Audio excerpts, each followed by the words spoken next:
With less than 2 weeks till Christmas, lots of people, and I mean lots of people, have TVs on their shopping list. Nora O'Donnell. I do. I have a TV on my shopping list. But before you head to the store, and especially before you hear any sales pitch, CNET senior editor Scott Stein is here to help you save big money. Okay, Sure. First question, plasma or LCD?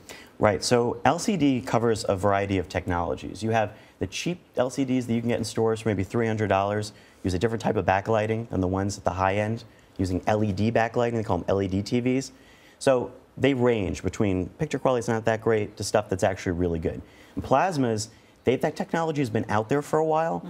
It actually has, in CNET, maybe our top 5 TVs are almost all plasmas.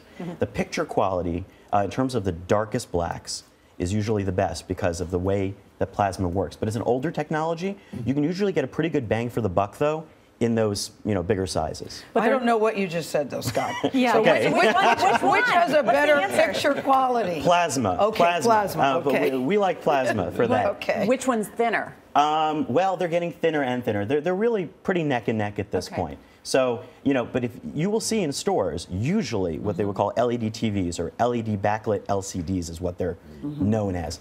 That you see a ton of those. And if you get a nice, well-reviewed one, you have to make sure the picture quality is up to snuff in a lot of reviews, like on CNET, because they do vary. But you can go find. I'm just going to stick with what you said about plasma. Yeah. We like those. I got a plasma. Okay, that's good enough for me. Yes. I used to think that, to me, to buy a great TV, get the biggest TV you can for the smallest size, for the smallest price, Yeah. And that really is not the best way to shop for a TV, right? You definitely want to take a look at picture quality as well. Although, yeah, the house rule is that there's no such thing as too big for a television, which I felt. For a television? For a television. No, we've been teasing all morning, does size matter? And you're saying size matters. Yes, I think it does. Although when I brought this home, we had a 32-inch, went to a 59-inch, and I got a lot of household discomfort with that, a lot of anger about how it was disorienting. And then we did get used to it, though. I mean, I think for movies, it's great. For TV, it can be a little freak you out because a lot of times the shots are not meant to be quite as big. But I mean, right now, TVs are getting bigger and bigger, and 60-inch used to seem ridiculously large. Now it's okay. Yeah, now it's okay. And 50 is definitely standard. Yeah. There's much anticipation about Apple TV. Yes. It's been postponed and pushed back. Are televisions about to change dramatically in terms of what they do and how they do it?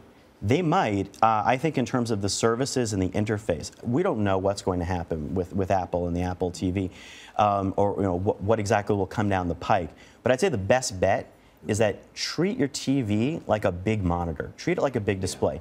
And that's why I think right now, don't invest in thinking about internet services, smart apps, any of that stuff, because most likely whatever comes down the road, you can plug it into your TV and you'll be fine. Which makes HDMI cables very important. Right. Huge, huge. We were talking about whether size matters, sound matters, right? And does a TV have a good sound on its own? No, they almost none of them do, really.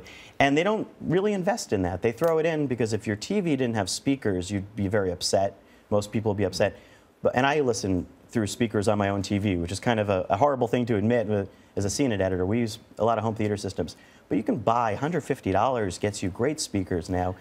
Plug them in, takes no effort, and do that if you're buying a big TV. So don't be suckered when they take you to the private room and say, listen to the quality of the sound. That really is, don't pay any attention to that. Don't pay any attention to it. Focus on the speakers. Absolutely. But let's go back to the HDMI cables for a second. Sure. Do we need those HDMI cables?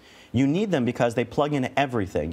Your Blu-ray, even your cable box can use HDMI. It carries audio and video, great quality, surround sound. They're really universal. You need a bunch of them in the home if you're going to connect stuff, or your computer, or your camcorder. But you don't need to pay up for them. You don't. That's We've what I was never found that better HDMI cables make a difference, ever. So, you could go several $100s down to $5 on Amazon. Buy the $5 ones. Spend your money on speakers. Treat yourself to a Blu-ray player if you don't have one. Buy a few fun Blu-rays. And finally, warranty. I always get the warranty. I never get it. You never get it? Yeah. We side with Charlie on that.